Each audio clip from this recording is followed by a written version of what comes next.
You're watching 44 Weather with Chief Meteorologist Chad Evans.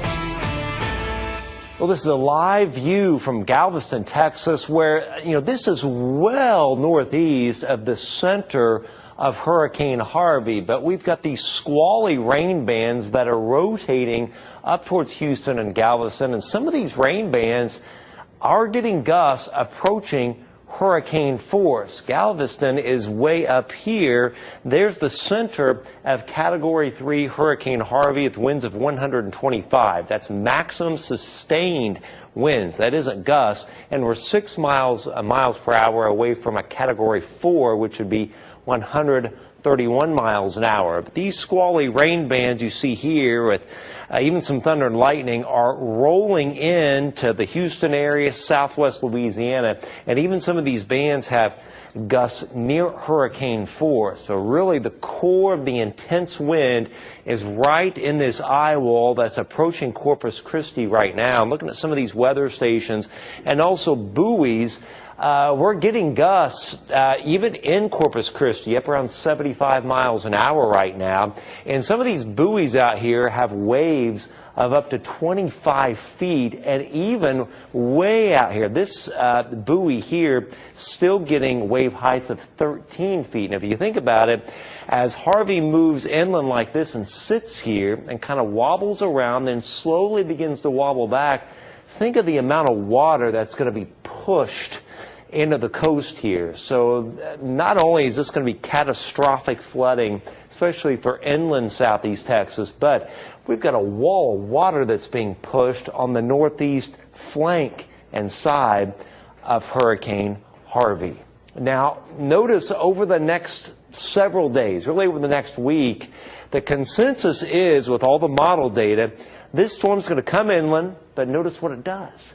It moves back into the Gulf of Mexico. So it may move in, weaken to a tropical storm. Who knows, it may even become another hurricane again, at least a Cat 1 here over the Gulf of Mexico, depending on how far out it moves. And then we may see a second landfall to the southwest of Houston. And this is going to take several days. So you talk about rainfall. I mean, some places will get more than 35 inches of rain out of this, and eventually it will get pulled up to the northeast, and I'll show you how that's going to happen in a moment. But 50s for lows widespread this morning. Those 61 Owensboro. We got down to 59 at Evansville, 56 at Carmine. Highs today, upper 70s to low 80s. We had 84 at Arlington. The high was 82 at Seabury and Mount Vernon. 79 so far, the high at Evansville Regional, and 80 the high at the Jasper Huntingburg Airport. And temperatures still running in the upper 70s to low 80s tri-state-wide with low humidity. So our blitzcast tonight, it's going to feel good. It's not too cool. It's not too hot. Just right for high school football. 78 at 6, 75 at 7, 8, 72, and 9 o'clock 69 with a very light northeast wind, and by the overnight hours down to 59 degrees with winds very light out of the east and northeast. Some high and mid-level clouds out your window world weather window tomorrow morning. Headed for a partly cloudy day, an east breeze, a high of 84, and then Sunday partly cloudy with high and mid-level clouds with a high of 86, winds turning to the southeast, and it's partly cloudy early Monday, but then a front kind of stalls over the area, so some scattered showers and storms Monday,